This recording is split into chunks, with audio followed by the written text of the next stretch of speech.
Hello， 各位好，我是 Revision Lab 修診所的阿修，歡迎來到我的頻道。今天我們要探討一個非常深奧卻與我們每個人息息相關的主題。過去科學界普遍認為，創傷只不過是一種心理上的記憶，對吧？但哈佛大學最新的跨領域研究徹底推翻了這個舊有觀點。這份研究證實了，我們經歷過的重大壓力與創傷，其實會直接改變我們身體細胞的運作方式。不過，大家先別感到絕望，因為同樣的科學數據也證明了，人類的生物機制天生就具備了極度強大的修復力與韌性。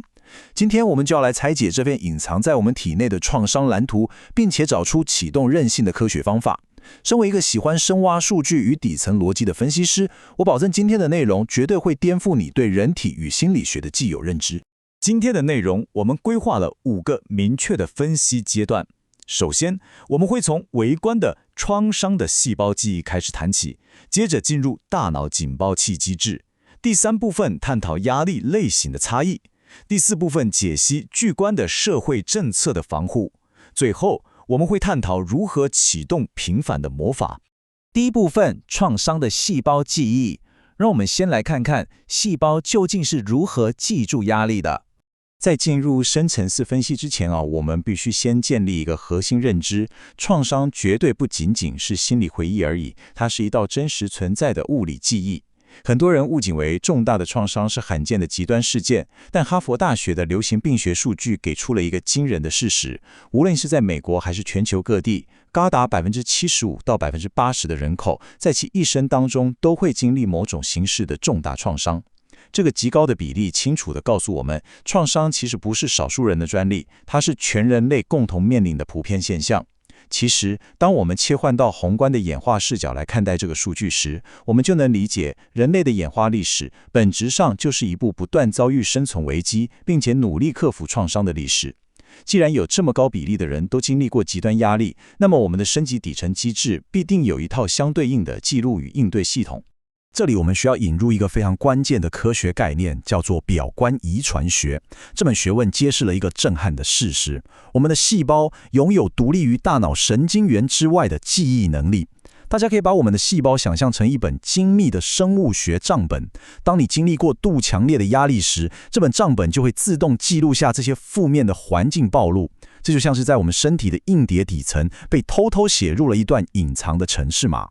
科學家發現，這些細胞層級的創傷記憶會大幅增加個體在未來30到40年間罹患心血管疾病、自體免疫系統疾病，甚至是失智症的風險。為什麼呢？因為你的身體一直處在一個隱形的慢性發炎狀態。更驚人的是，這些細胞記憶還會產生跨世代傳遞的現象。孕婦經歷的極端創傷，不僅僅會影響她自己，還會直接改變她下一代甚至下下一代的生物學特徵。這在歷史上許多經歷過大饑荒或是戰爭的群體中，都已經得到了明確的數據證實。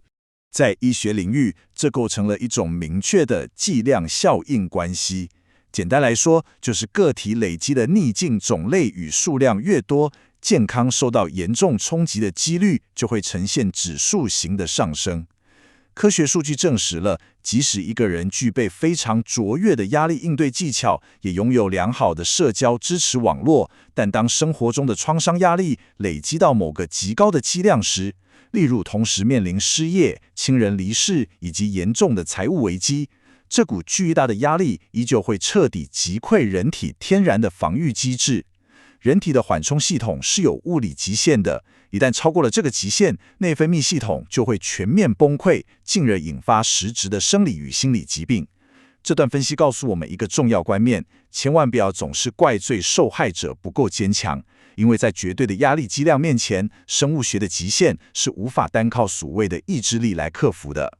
接着我們進入第2部分，大腦警報器機制。我們來拆解創傷是如何重塑我們大腦結構的。重點來了，我們經常聽到一句俗諺說，時間會治癒一切的傷痛。但是科學分析無情地打破了這個迷思，時間本身並不能治癒所有的創傷。因為我們的生物本能永遠會優先為了立即性的生存進行演化與適應。當大腦判定外在環境充滿威脅的時候，它會主動改變硬體結構來保護你。這種為了生存而做出的妥協與改變，往往不會隨着時間流逝而自然消失，除非我們進行了正確的介入與重塑。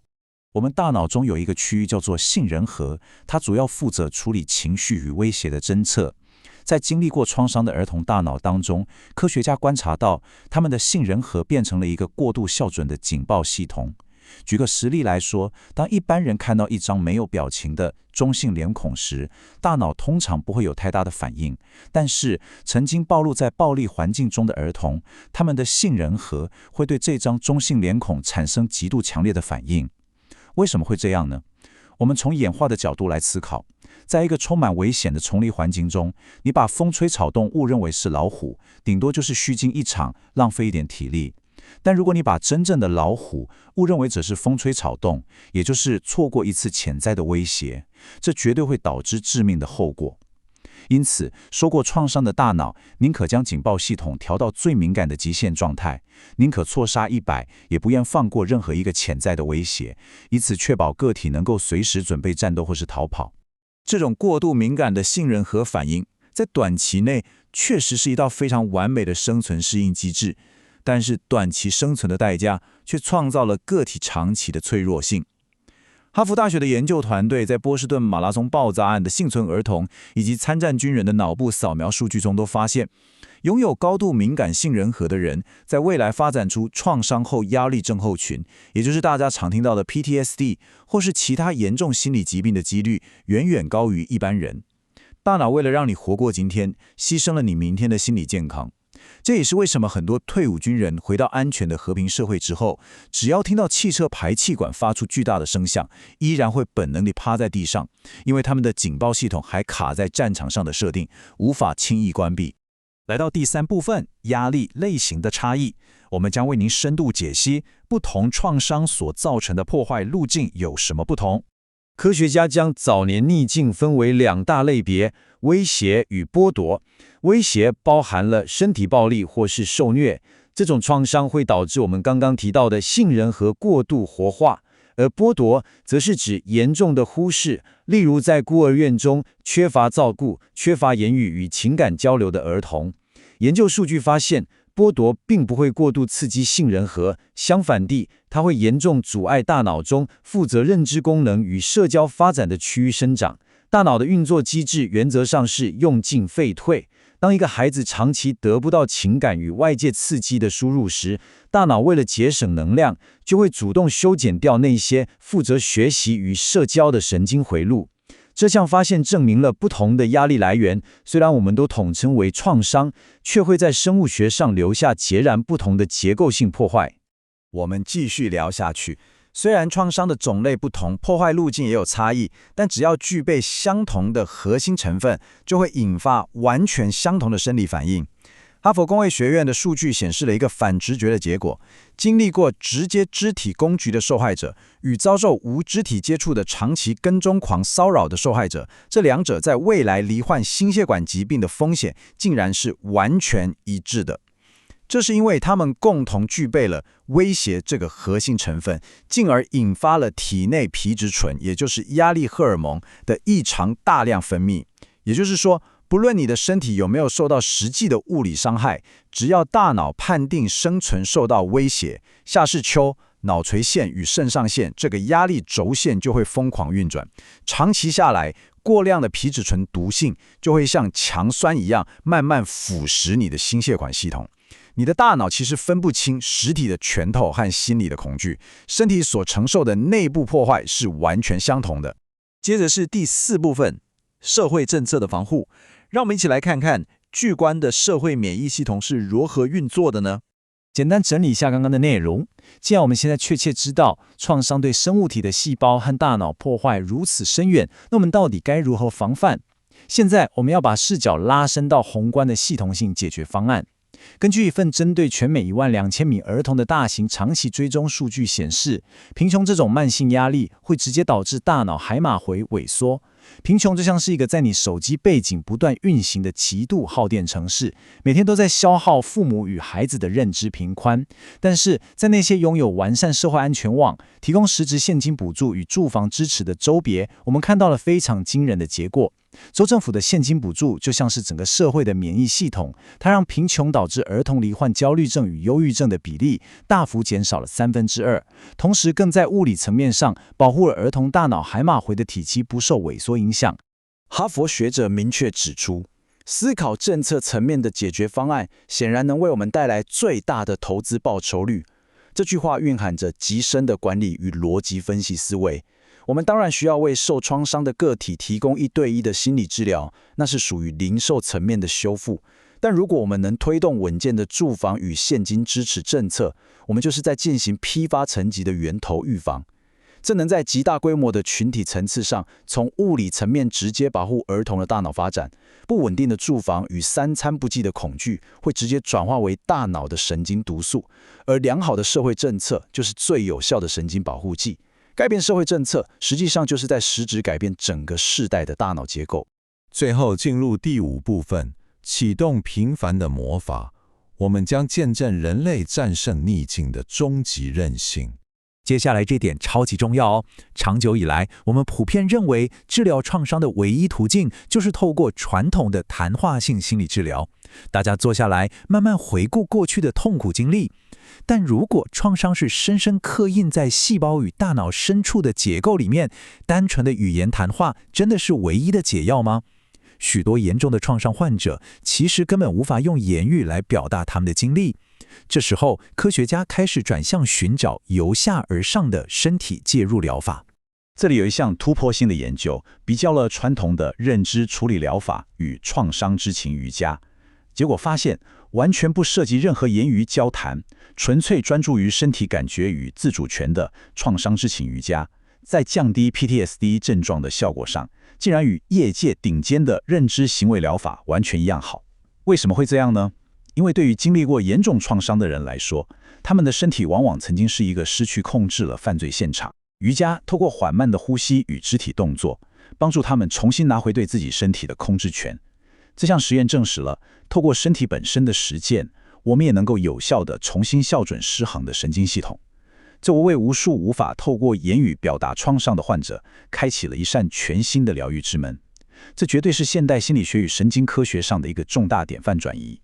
雖然前面我們分析了大量創傷對生物體造成的嚴重破壞，但我必須在此確立一個最具權威性的科學事實。根據大量的流行病學數據統計，人類在面對極端逆境時，最普遍、最常見的反應絕對不是永久的崩潰或損壞。相反地，高達3/4以上絕大多數人的最終反應是展現出強大的韌性。這裡指的韌性，不是指你從此不會感到痛苦，也不是指你能完美無瑕地回到創傷前的狀態，而是指你有能力將這些創傷整合進你的人生經驗中，並發展出一個全新且具備強大適應力的自我。人類的基因代碼裡早就寫好了克服困難的生存程式。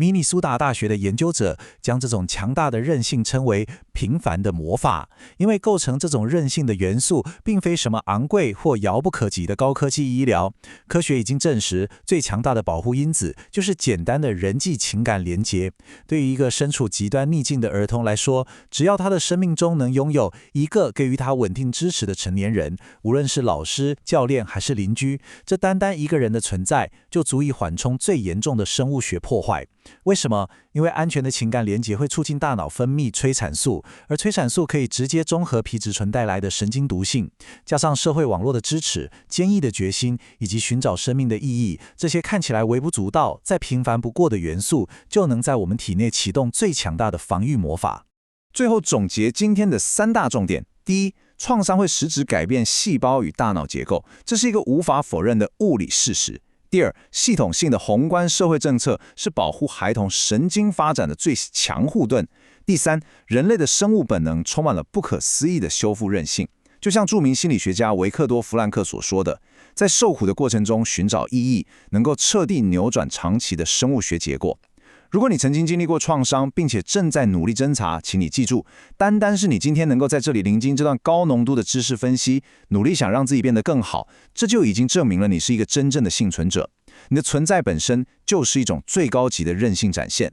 總結一下今天的重點：創傷確實會在微觀層次重塑我們的細胞記憶與大腦結構，但我們絕非任憑命運擺布。強健的社會政策能在大尺度上保護大腦發育，而人類情感連結與尋找生命意義的平凡魔法，更是科學證實能有效啟動韌性、修復身心的強大藍圖。我們天生就具備復原的能力。今天的內容就到這邊。如果你覺得這期有幫助，記得馬上點讚、加訂閱、加開啟小鈴鐺。我們正在衝訂閱，需要你的支持。我是阿修，我們下次見，拜拜。